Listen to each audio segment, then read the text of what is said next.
you're getting systemic effects. Right. But you're targeting one area, the effect is elsewhere.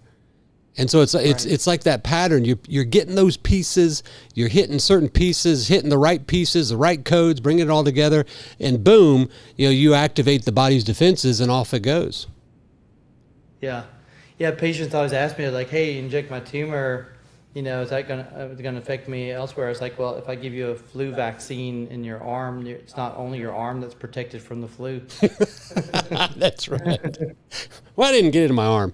I got it in my leg. So that then brings us to, fecal transplant, which, like I said, that's still, I think, a word that's foreign, not only to patients, but to doctors. But I really think we're headed into the age of fecal transplantation as it relates to cancer. And it got me to thinking, I love history. And so it was late last night. My wife's out of town. And so I was staying up late, and I was, doing some weird reading last night. I was looking into the history of fecal transplantation. And it's interesting that they actually have documented quite a bit of history there. The first records of a fecal transplantation date back to fourth century China. I mean, let me tell you what, in China, they did some serious stuff way back when. Over and over again. You know what they called it? They called it yellow soup. Really? That's what I was like. Oh my gosh! And they used it to treat diarrhea and food poisoning. Yeah. But I was like, and I think that concept of yellow soup is probably what most people are thinking of when they think of fecal transplant, because they think we're talking about here.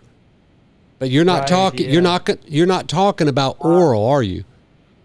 No. There is an oral version, but we don't know how well that works, and it's much more expensive. And the Rebyota, the enema, is expensive, but it's less expensive than the pill. So yeah, we've been doing it through the enema. Yeah, so, and it's just one time, but you repeat it sometimes, right? Yeah, so generally one time could be enough, but as long as the patient needs to be making sure that they're maintaining their microbiome. If for any reason they need to be on antibiotics, they probably need another Rebyota. If they eat things like Splenda or stevia that kill your microbiome, then they probably need more Rebyota.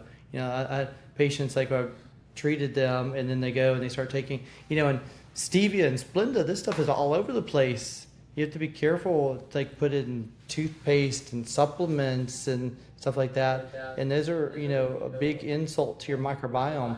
I think I saw that one packet of Splenda will disrupt your microbiome for 6 weeks. Wow. Stevia certainly is on an equal or greater level than Splenda. And I didn't know this, but so stevia got FDA approval, as generally regarded as safe, in 2008. However, in the 90s it was banned because they said it caused cancer. So stevia was discovered in 1899. Oops. Jeez. Yeah. So the thing is that everybody thinks, well, stevia comes from a plant. Right. So it's fine, but they don't remember that plants are poisonous. Lots of plants are poisonous because, that some plants don't want you to eat them. There's a novel concept. That's like me and cucumbers. They remind me every time I try to eat them. Yeah. There's something you just know. Your body knows, like, hey, don't. For me, I never liked stevia, but they put it all over the place. Even like yesterday, I got something that had stevia in it. It's like I can't. It's hard to avoid it. Yeah. But I try to. And Splenda, clearly, try to avoid. We don't want to go high sugars, obviously, but people were eating sugars for hundreds of years and they weren't getting crazy cancers early on like we see now. Later today, I've got a 21-year-old patient with pancreatic cancer. Never see that in your life. Yeah. It's interesting. So as I was continuing to go down the rabbit hole of, the history of fecal transplant, that breaks my heart with that 21-year-old. Oh my gosh. Yeah. That's not right, Jason. there was a tribe, the Bedouin tribes in Saudi Arabia, they actually would consume the stools of camels to treat dysentery. And what's interesting about that, and there's an incredible, it'll be in the show notes, there's an incredible article. It presents a beautiful timeline, and I know that sounds really weird, of fecal transplantation. The German soldiers in World War II in North Africa did the same thing. They would eat the stool of the camels to treat dysentery. Now that's it's fecal transplant. We're talking about enema, but here they were recognizing the power of the microbiome in the gut, but through stool. But here it was interesting through the camels. Yeah, yeah. I don't recommend anybody out there to go out there and eat their camels, crap. So please don't do that. We're not promoting that, but it's just interesting that people recognize that way back. Yeah. And I don't know why, like, it seems now though that, it kind of got lost, right? Like why'd everybody sort of get away from it? And then, and now of course I think it's sort of reemerging. And so I was going through the timeline, and there was talking about the curative power of stool. That was actually a book in 1697 that really, we ought to write a book, The Curative Power of Stool. Yeah, that's interesting. Your inner power of crap. I mean, that's where the immune system's at. Yeah. But then you're probably familiar with the mice studies where they actually were able to show sudden weight gain in mice through the transplantation of the microbiome. So actually showing that really kind of metabolism, weight gain, weight loss is almost something that is transmissible. So this is the thing of the whole gut microbiome, and look, you can see this. It's not just cancer. It's heart disease. It's diabetes. It's all sorts of diseases. I mean, probably other neurological conditions as well, and things like that. And I can take a look, and like, you can show me a CT scan of a person, and I can look what their liver looks like, and look at their breast. I say, oh, this person has bad microbiome. I mean, I can see it on their CT scan. Really? So actually, one of the cases that we'll discuss, hers is a really interesting one. Like when you talk about fatty liver, the non-alcoholic steatosis, that's become a real problem, and that's because the microbiome is bad, and the bacteria not producing the right substances or producing things that are damaging to the liver, and it's all roots to the microbiome. And people are getting liver transplants over this nowadays. Are you seeing? I've just been noticing. It seems like I'm seeing more people with brain mets. It's purely anecdotal, observational. I haven't looked into the literature to see if anybody's reporting that. Are you seeing more brain mets? Well, so, I think one of the things that you're seeing is that there's a lot of these targeted drugs that they're using that seem to sort of protect the body, but drive things to the brain. I mean, and particularly, like HER2 positive breast cancers like to go to the brain. Yeah. But then, drugs that block HER2, or at least Herceptin, Herceptin doesn't cross into the brain. Now, in HER2 potentially does, but so you'll kind of knock it out in the body, but then you're still leaving the brain as an option. So the cancer wants to survive. I mean, your body sees cancer as an organ. Mm-hmm. The cancer convinces your body that it needs to be there. Your body tries to protect it, so you're fighting against your own body trying to get rid of it. And so it's going to try to help it live wherever it can live. It's like, okay, if I can't live in the liver, or if I can't live in the lungs, let me go to the brain.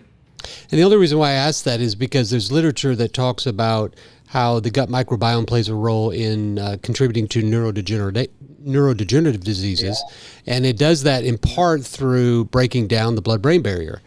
And so I wonder if, I've not really found a lot of literature that says that, but if it's able to break down the blood-brain barrier, obviously a very protective barrier there, is that potentially going to exacerbate that potential risk. Like you said, compound it then with those therapies, just setting the stage for that process. I don't know, just a question. And then the last post they had of 2016 on the timeline, they actually referred to engraftment. So they actually started talking about it through the concept of, transplantation, which brings us to, again, ultimately this is a fecal transplantation therapy. Right. Yeah. Yeah. I mean, it's like, I tell the patients, okay, it's like, like you need a fecal transplant. And they're like, oh my gosh, like you're gonna operate and take out my colon and change it with somebody else's colon, or it sounds like all scary. I mean, in the end, yeah, you're saying this is an enema. It's an enema. I mean, you can go buy a Fleet enema in a grocery store, right? So I actually had a patient. I actually thought a patient actually said, so you're going to hook up a tube to somebody's rectum and have a tube connected to my rectum? And I was like, okay, really, we need to explain this because people are coming up with some weird ideas.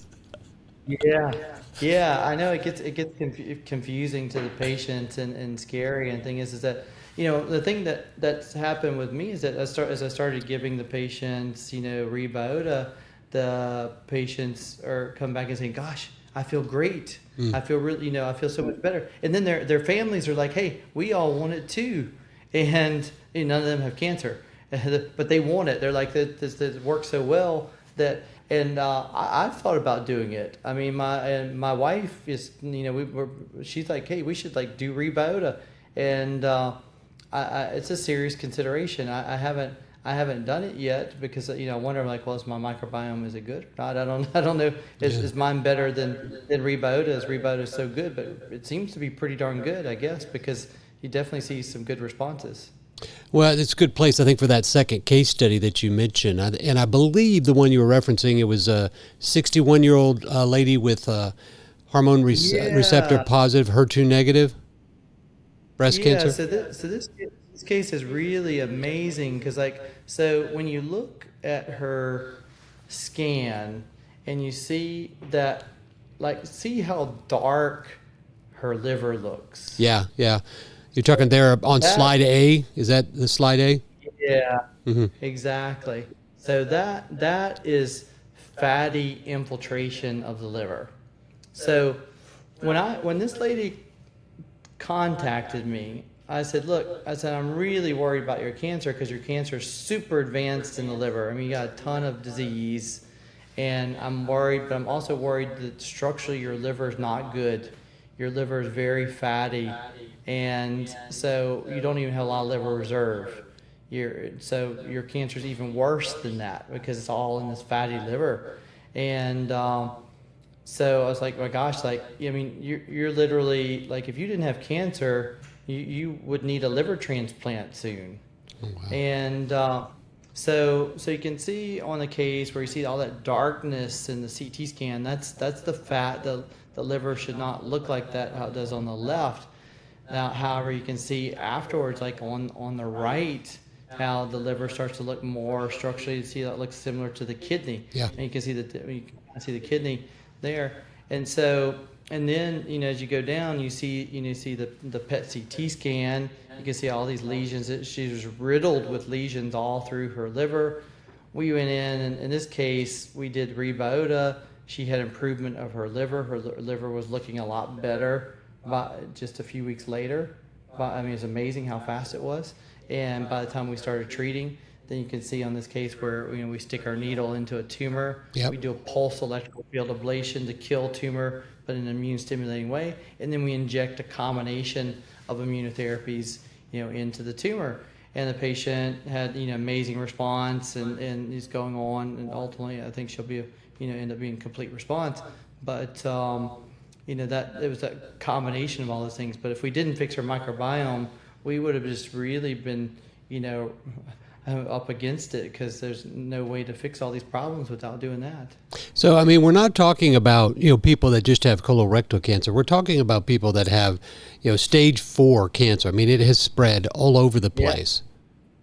So we're not talking about easy choices here, No, Now these are all, mostly, for me, the majority, I don't usually take on like very much early stage patients. I take on more advanced because, early stage patients have other options, but clearly early stage patients should probably be doing these type of things as well to prevent themselves from getting late stage. But yeah, these are advanced, and that was a breast cancer, and so you can see the big change and big response. I mean, it was really, really amazing. I mean, this lady otherwise would not be alive. Yeah. We talked about that study looking at, it actually was published, I think, February 1st, 2024, looking at the gut microbiome in the people with colorectal cancer under the age of 50 and those over the age of 50, and really evaluating the microbiome there. And of course, you talked about the potential patient that you're talking to that's 21 with pancreatic cancer, and she's going to be in good hands with you. So here's my question. Right now, the way conventional oncology tackles colorectal cancer, it's early assessment, right? Early screening. What are we going to start doing? Colorectal screening at age 25? Is everyone going to start getting, colonoscopes at 25? It seems to me, and you kind of touched on this with the gut microbiome, might we change our focus and start assessing the gut microbiomes early, and then go, okay, who's at risk here, and then introduce strategies, maybe even fecal transplantation at that point to remedy the issue? That's definitely going to be the more proactive way to handle this, to try to fix the problem up front instead of dealing with it later. So yeah, but yeah, I think we're going to have to start screening patients earlier, and patients are going to have to change their habits. I mean, I just wonder, is it because like these younger kids nowadays, are they drinking a lot of these energy drinks, have like sucralose and stevia and those things? I mean, is that what's messing up their microbiome? Because other parts of the diet have been around for a while. I mean, people have been eating McDonald's for a while. I mean, people have been doing all this other stuff for a while, but it's just this a rapid sudden surge, and so you kind of have to look at sort of the potential culprits for it. But yeah, I think at least now people probably need a yearly Cologuard with the looking for DNA in the stool. Yeah. So and obviously you have like Grail Gallery. Yeah, was another test. Yeah, there's a lot of great. That's what's super exciting is there's a lot of great tests that are advancing the ability to detect early, obviously disease, but really we want to identify it before it's there. Those that are high risk, and I wonder if there is clear advantages to AI, right? And I wonder if AI can help us in this assessment. And then be able to identify these people and target them for restoration. Because if the gut microbiome can seed pancreatic cancer, why can't the counter be true? Yeah, I think you're right. I mean, and we don't. Obviously the microbiome is so complex. There's so many bacteria that I do think that we have to use an analysis when using AI to try to predict who are the people at risk. And I think that's kind of a little bit of the direction that Rob Knight is going there at UC San Diego. I think this company's going that direction.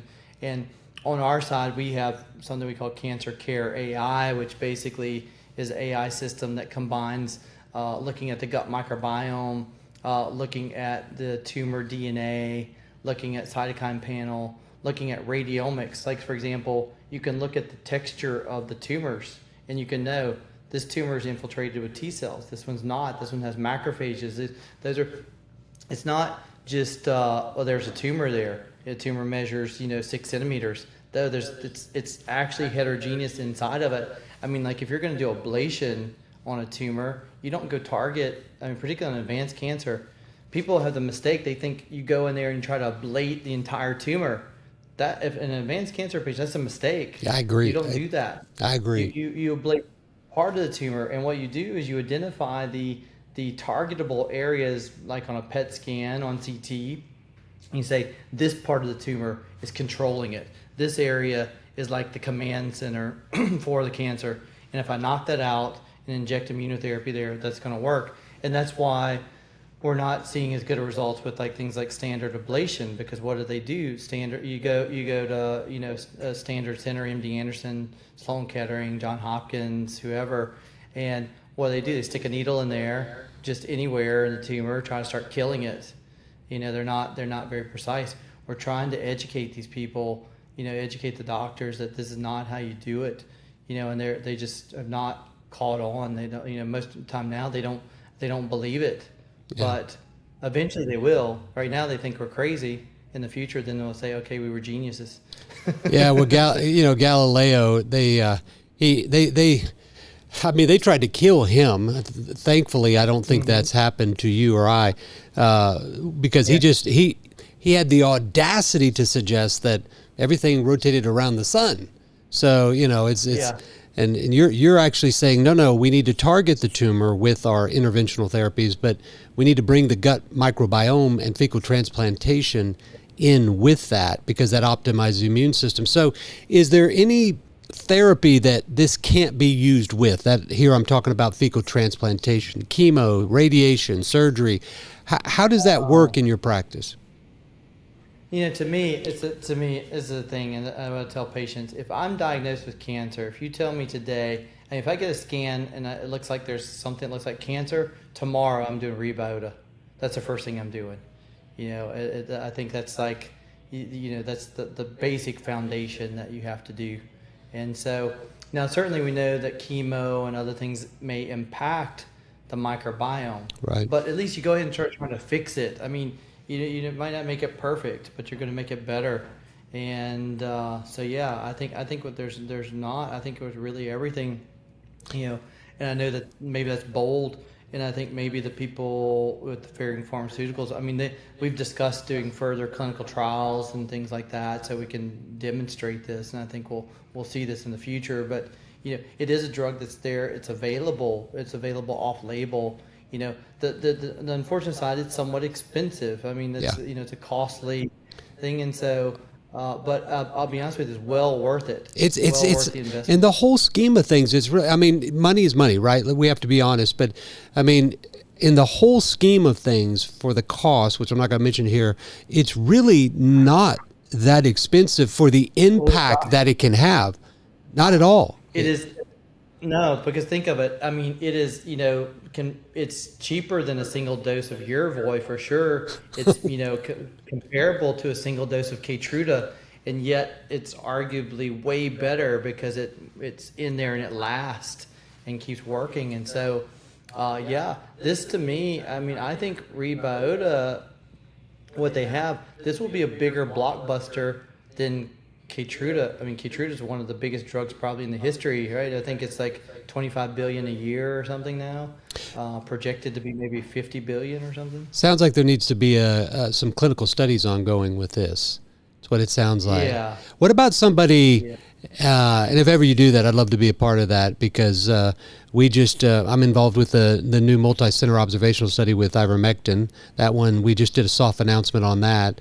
So it'd be interesting to see checking the gut microbiome of those individuals and the responders there. Let's do it, because Ferring Pharmaceuticals is game for this. I mean, I've had the discussion. They were shocked. I mean, first thing is that they were like, I met with them. They were like, well, they said, who are these? Which group of doctors is this buying all this Rebyota? It's like, this one guy. He's buying like a ton of it. He buys more than the entire United States, I believe. And so they're like, well, this stuff is not really flying off the shelves. I mean, they're not even using it in C. diff very often. I mean, they're just, it's just not used appropriately. And I said, well, look, this thing looks like it works really well for cancer. It needs that. It should have been developed for cancer. You guys just didn't know it. Right. But that's where it's going. But that's kind of the history and pattern of medicine in the past, is something's discovered over here and it finds its true innovation and use here. Just like Viagra. blood pressure, blood pressure medicine, and ended up being obviously for erectile dysfunction. Yeah, he says, yeah, my blood pressure is okay, but oh my gosh, wow.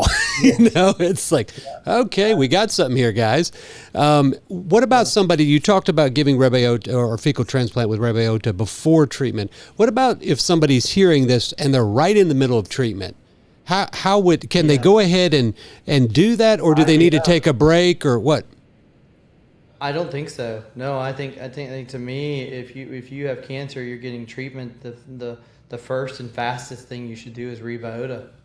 Yeah, I don't disagree with that at all. So because I really think that, gosh, disease and the healing capacity, it really begins there, because when you look at nutrition and what we eat, its impact. Everybody thinks about calories, everybody thinks about sugar, and they think about insulin and inflammation, and all rightly so. But the impact is, I think, on the gut microbiome is huge. It's just enormous. Now the last case study. Go ahead.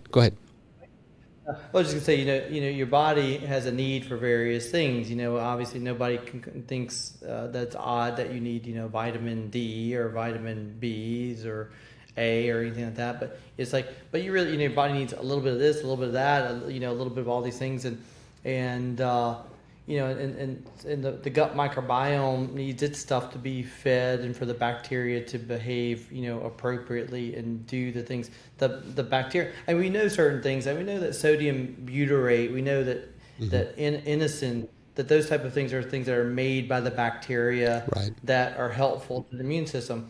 So arguably, could you take a supplement that just replaces what the microbiome does? Maybe. I don't know if we know that for sure or not. But I guess that's a consideration.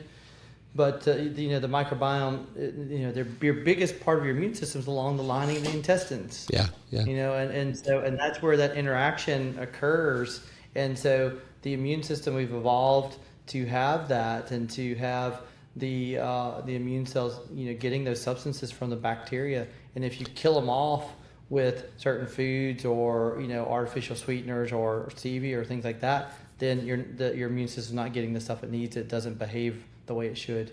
Yeah, we'll get to that last case study here in just a moment. It's the melanoma patient. But if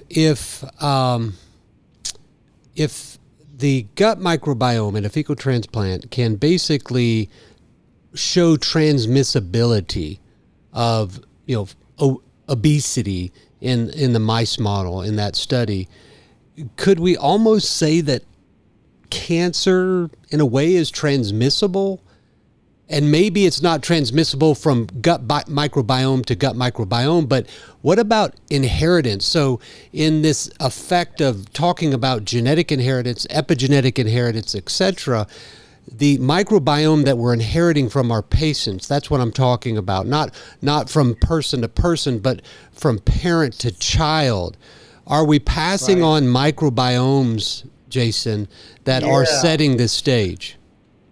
That is a very good point, Nathan. I mean, that's something that I don't think many people would ever think about. But clearly we know there are certain genes that BRCA and things like that, and p53 mutations and things like that that may give a person predisposed to cancer. But then also the microbiome, because of course tends to be that the microbiome is what you get from your parents and being around them. It may not be exactly, but whoever you live in close contact with, you're most likely to have a similar microbiome with that, particularly if you're eating the same things and things like that. And so it's quite possible, and that's contributing as well, and why you'll see these more familial connections to these cancers. Yeah, they may be thinking of the wrong inheritance. Exactly. It's definitely got to be a component as well. I mean, all these things. The thing with cancer is that it's a little bit here, a little bit there, but it all adds up, and then you get enough that sort of finally just tips it over, and you get cancer. And so every little thing that you can stop is going to really help impact and reduce your chances. So let's jump onto your last case study. And understand, if you're just listening to this podcast, go over to the video formats on YouTube, Rumble, because this is where you can actually see the imaging and hear and see the evidence of what we're talking about as you listen to it. So this was the 36-year-old male with melanoma. Yeah. So this guy, and he came from MD Anderson. He lived in Houston. He lives in Houston. And he had been heavily pretreated. I mean, he had everything. They gave him all the different main options that you would normally do with melanoma. I mean, even beyond. I mean, to go with a double and then a triple immunotherapy combination, because with Yervoy, not Duolag, you're getting a PD-1 and a LAG-3 inhibitor, both combined with a CTLA-4 inhibitor being Yervoy. And so that, that's heavy duty. They don't normally do that with people. Most people have never gotten to where this guy had gotten, and yet he continued to progress. And so you can see on the first case is like all these liver lesions. He had lesions elsewhere, lungs and other places, but this is kind of demonstrate that. But the thing that amazed me was that I told him, I was like, yeah, you should do Rebyota, and then he's going to come to me. And I sort of forgot, that well, I mean, I knew he was going to do Rebyota, but I was thinking that he had started a new therapy. So he comes to me, and we're going to do the procedure. So we do a scan. Now, there's a difference in these scans because the first one has contrast and the second one doesn't. So you don't see the tumors quite as well, but you can still see the vagueness of the tumor that's on the left side of the screen, on the edge, and then like over where near the spine. So there's an adrenal lesion, and then you see these other little spots that you don't really see very well anymore. And so we scan him when I'm going to do his procedure. I was like, gosh, so many of his tumors went away. And I said, whatever therapy that they switched him to must really be working. And so I said, then actually my assistant who's with me said, hey, but he's not doing anything. And I was like, what? I was like, I thought maybe they put him on something different or switched him on different drug or something. And they're like, no, he's off therapy. And I'm like, oh my gosh. I was like, this is with Rebyota alone. And I couldn't believe it. I was shocked. So basically, he came to you, and he had been on the standard of care, conventional standard of care, and basically had all these metastases. You thought he was getting switched to something different. Did the Rebyota? Yeah. He didn't do anything different, just the Rebyota, and these results were as a result of that. That's right. Yeah, and so that was sort of, I would say, the aha moment for me. I was like, oh my gosh, I knew. Now I've seen occasionally, so over years, at least since 2015, we would have people do maybe a fecal transplant. They would do, family donors, or there's, some clinics in other countries like Canada or something like that have some that'll do it. But I saw some improvement.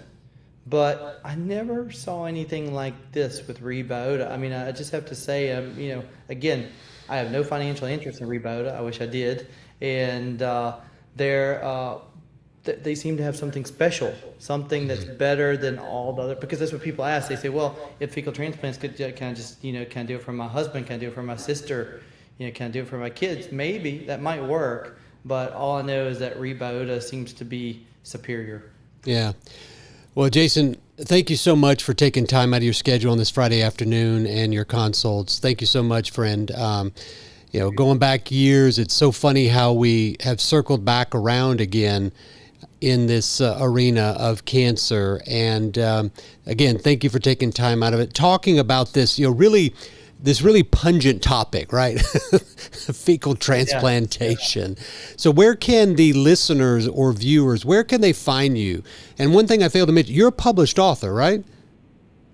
Yeah, so I have a book. It's called Immunotherapy Revolution. I need to write a newer one and get things updated, but that book was ahead of its time, and now it's kind of coming along. It has a chapter on the microbiome.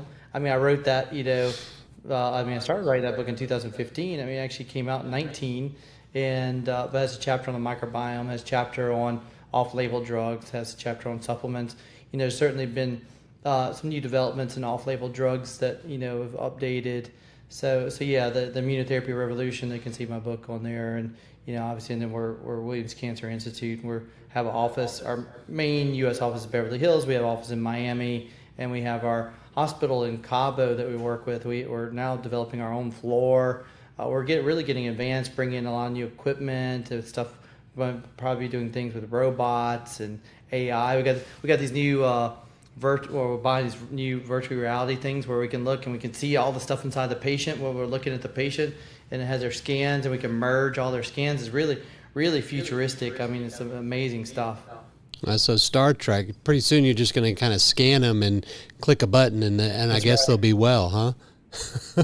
Yeah, we're working on those type of things, with the whole body pulse field and stuff like that. You showed me pictures of that, man. I'm super excited about that. Now you're going to have to do that in Mexico City, you said, right?